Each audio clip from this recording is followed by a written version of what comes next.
How's it going, everyone? This is Israel, your loan officer down here in Southern California. Today is January 19, 2021. One question that I get asked often by new home buyers is, what's the deal with these manufactured homes? Well, I think one of the reasons they ask this is because they really want to stretch their dollar as much as they can. And with that, this video is actually going to cover one key element. I'm not going to go over the cons and pros. There's too many and it's subjective, right? But I'm going to really be talking about one component that really nobody ever talks about. And when the borrower starts the process of, qualifying, all of a sudden this critical component comes up and it's like, whoa, wait, hold on. And so with that, let's go ahead and get started on this video. All right, so manufactured homes are built entirely inside a factory under a federal building code administered by the U.S. Department of Housing and Urban Development, also known as HUD. The Federal Manufactured Home Construction and Safety Standards, commonly known as HUD Code, went into effect July 15, 1976. Manufactured homes are either single or multi-section and are transported to the site and installed. All right, so the reason I went to that description is so everybody can be on the same page. We know that these manufactured homes are built in a factory, they're assembled, put together, put in a huge truck, and then they're driven to whatever community that they're going to be placed in. Okay, now before I start with this real life scenario of this particular property that's currently in the market, I just kind of want to put a little footnote. Obviously, this property is located in Southern California. Whenever somebody sees a property, a 4-bedroom, 3-bath with 1,700 square feet, fits 2-car garage, built in 1996, with a lot of 3,698. Again, going for 219. It's almost like, wait, what? 219? It's the lowest or the medium house price down here currently. It's averaging starting at $500,000, and that's only for a 3-bedroom property. So you can imagine a lot of people when they see this, they're like, how do I get into this? Like, where do I sign? Well, there is a caveat, and it's that component I was telling you about. So let's get right to it. If I were to use today's rates, which we'll go over them in a minute, and depending on what your FICO score is, these would be the rates I would be offering you as of today. Well, you can see here the payments start at $1,250 and go all the way up to $1,306. That's almost unheard of. You can't even get an apartment 2-bedroom for that price, let alone a 4-bedroom house with 3 baths. So here's that component I was telling you about, $1,411.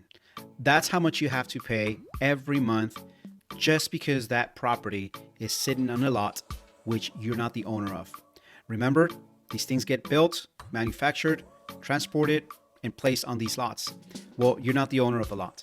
You're only responsible in your payment when you make that payment, $1,250 in this case, it's to the bank. Quick footnote, these payments here include everything: principal, interest, property taxes, hazard insurance, and PMI or private mortgage insurance.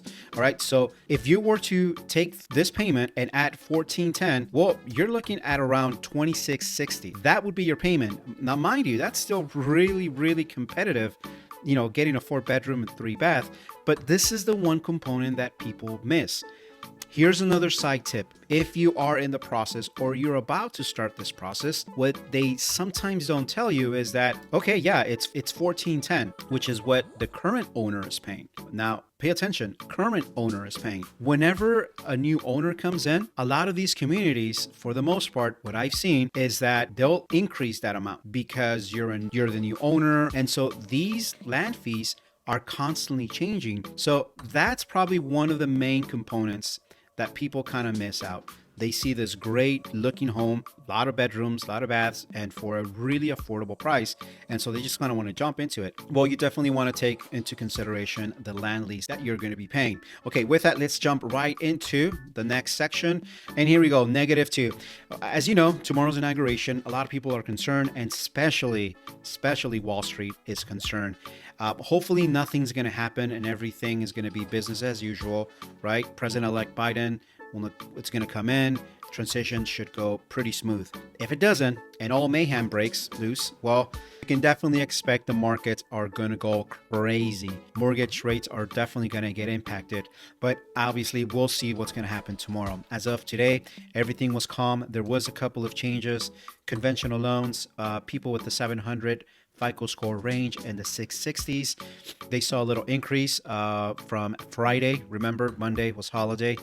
And other than that, I'll leave the competition numbers down here. Again, they require a 740. So if you're doing comparisons, kind of match these with these down here. Now let's jump on to the following program, FHA.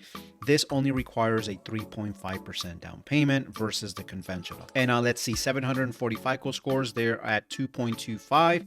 Competition wise, we're still doing pretty good. Again, Quicken Loans 2.6, Citibank 2.75, and US Bank 2.75. All right, guys, and to conclude this video, if you're thinking about refinancing or purchasing, definitely give us a call at 661-388-7667. If you are thinking about putting your house on the market, also 661-388-7667. We have a great team that will be able to help you out on that as well. Thank you again. May God bless our nation, and I'll see you guys tomorrow. Take care. Bye-bye.